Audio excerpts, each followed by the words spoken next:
behind us is Dejima, which is technically not an island anymore, but it was for a long time a artificial island. Yes. Isolated artificial island. Yes.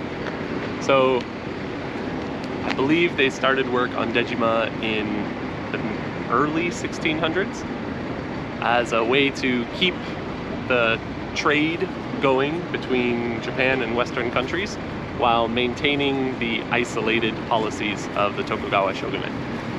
So all of the Portuguese and later Dutch traders had to basically stay on the island if they wanted to do any trade with Japan. They was like only allowed to stay here, but not to go another Japanese land. Yes, they couldn't even, where we're standing, they wouldn't be allowed. Yes. So the only connection would be that bridge right over there. Of course, you can probably tell it's not much of an island right now, and it's kind of in the middle of Nagasaki City. But they've kept this reconstruction of what it might have been like to live there 400 years ago. So let's check it out.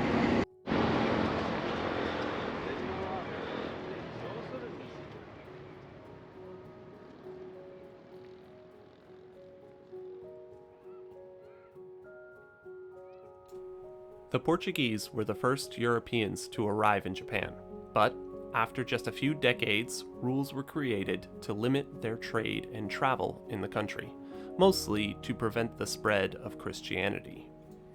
Shortly after that, the Dutch arrived, and since they were not concerned with spreading Christianity, they were given permission to trade with Japan. However, they were only allowed to do so through the port of Nagasaki, and specifically Dejima. Eventually, Japan was opened up to the world, but for about 200 years, this small island was the only official point of contact between Japanese and European culture. This is as good a place to start as any, although you might not be able to see. This is where ships would arrive on the island. So they would land here, facing out to the ocean that way.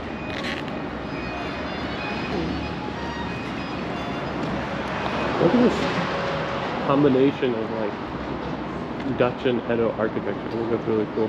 Portuguese. And Portuguese. The buildings that you see today were actually finished pretty recently, about 10 years ago.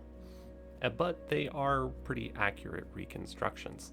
There's a lot of plans and notes that have been left behind by the residents, especially the Dutch residents, that go into the details of the construction. And much of those details have been recreated, with some understandable exceptions for things like safety, or to display some of the actual underlying foundation, which was really cool to see.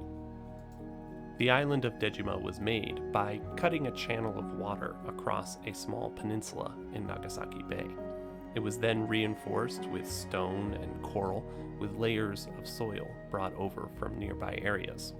The buildings themselves were built on stone foundations and are mostly built in the Japanese style, but many have alterations or additions from the Dutch inhabitants. Things like wallpaper helped the Dutch residents feel a little more at home. This is the ship captain's house.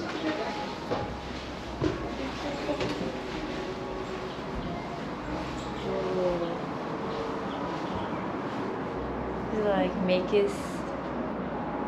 It's a Japanese restaurant. It was like reading. Whoa. All the Dejima building have 2 floors. Is something is not common in Edo time. Usually the houses in Japan is just 1 floor. 1 floor, but here they did this more because I think The land was so tiny. tiny and because Europe. Ah, and the they European and they style. say European style, and they say the first floor want this storage. Mm. And up, the guys leave, stay. Nice. This is pretty nice. I can see myself living here. So it's good tatami. Yes.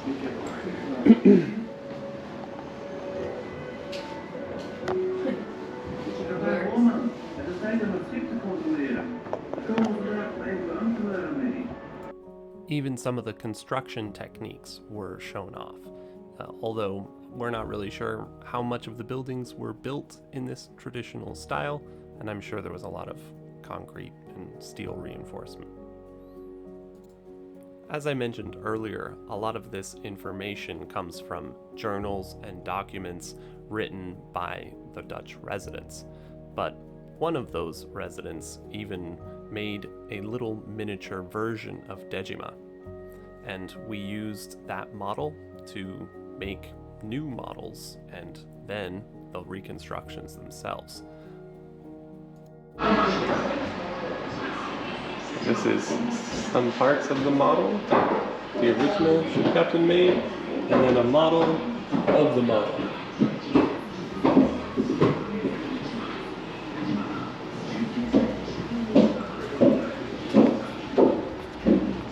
See, they use different soil from different places. Different kind of stones too. Different stones, maybe different depths. Oh, here. Ooh, took a chunk out. 4 layers. See? Oh, maybe as it settles, you have to build it up again. This is after the redecorating.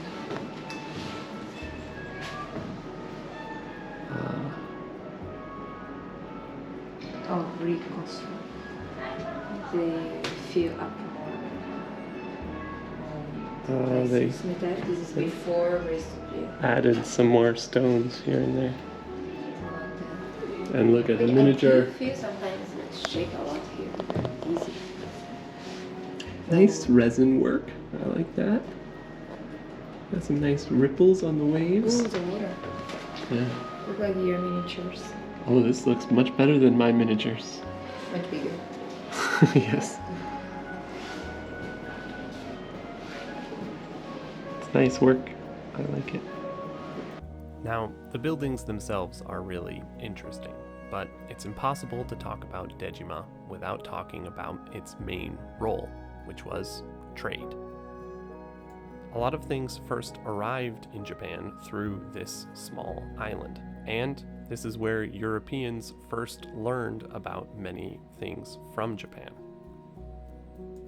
The Dutch brought back soy sauce, ray skin, beautiful art, and luxury goods like porcelain. Yeah. From Japan. They trade. Oh. Yes, they would get in Japan, and this is porcelain, and package it, and ship it back. But the primary export was copper, which the Dutch would then go on to use to make coins, which they traded all over Southeast Asia. Let's see. Japanese bronze, copper. Yes. So they take the copper from Japan and use to make coins.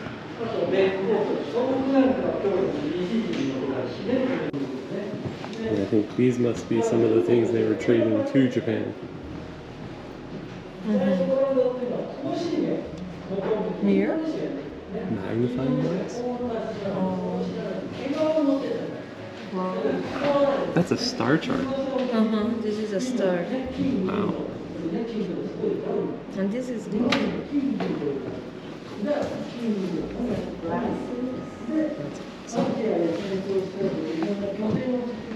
Oh, look at that mother of pearl.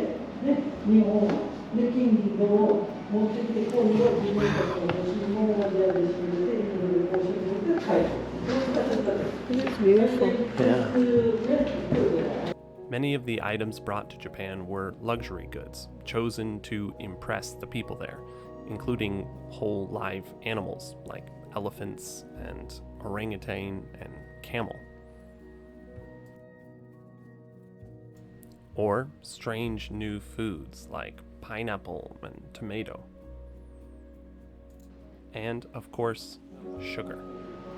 And when first the Portuguese bring the sugar to Japan, they started to make sweets in Japan. They say that all the sweets in Japan is after Edo period.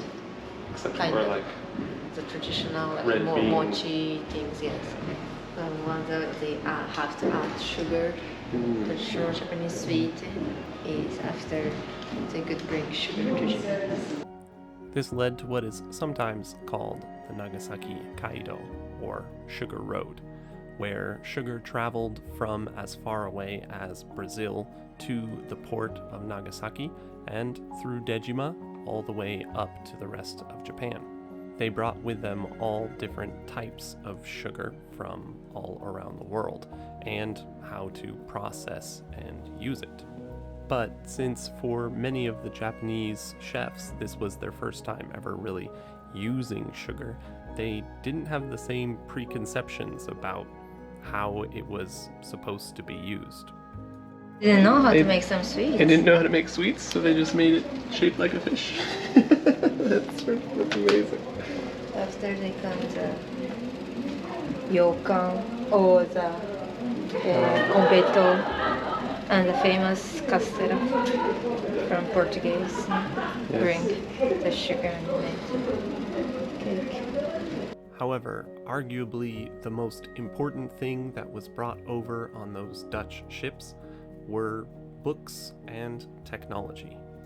The introduction of these new concepts in math, medicine, and engineering arguably led to the end of the Edo period and the modern Japan that we see today. Oh, I see. Wow, it's hard.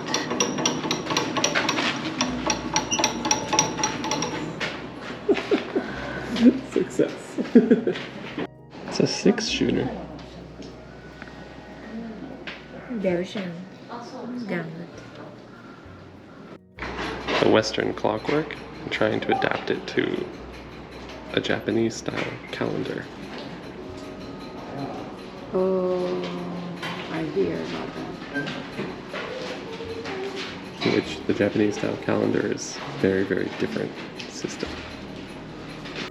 And they also brought with them many of the creature comforts from back home. Things like furniture and silverware, glasses, and, of course, entertainment. Most important thing they brought. Why most important thing? The sugar is very important. Sugar is important too. Entertainment. Yes. Blue table. They did not necessarily bring to Japan. It's for when the Dutch guys they come in June to April, no, June to August, and stay until I think before around Christmas to back to Dutch New Year's. They bring it to them. Yes. Have fun. To enjoy. To enjoy. Oh.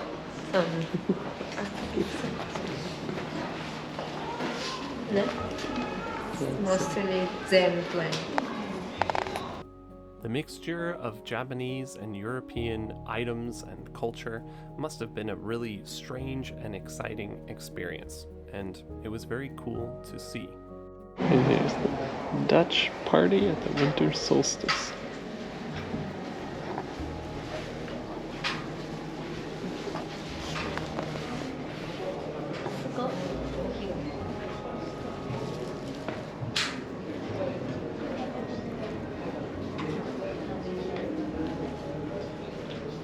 So this is a Japanese house in the same town. There's not chairs or tables. That is low tatami. No cabinets. No fancy glasses or things. But cool writing desk. It's not like clever, like extravagant wallpaper type. You could say it's more zen. Yes.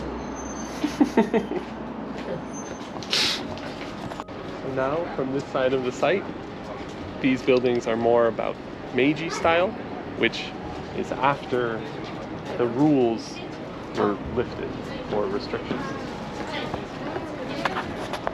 Unfortunately, many of the Meiji buildings were still being worked on, so we couldn't really go inside and see as many displays. But essentially, after the Meiji restoration, the island of Dejima was no longer really necessary. That said, people did continue to live on the island, and because of its legacy as the gateway between Europe and Japan, Nagasaki eventually became one of the largest Christian populations in the country. Overall, we had a ton of fun visiting this site and seeing all of the strange combinations of European and Japanese history. This is a really unique historical location from a really unique historical moment. So we both really recommend visiting if you ever find yourself in Nagasaki. So thank you for joining us on this little exploration into history. And I hope you join us next time as we cross the water and visit another amazing historical site. This time, Kumamoto Castle. Thank you for watching, and we'll see you at our next destination.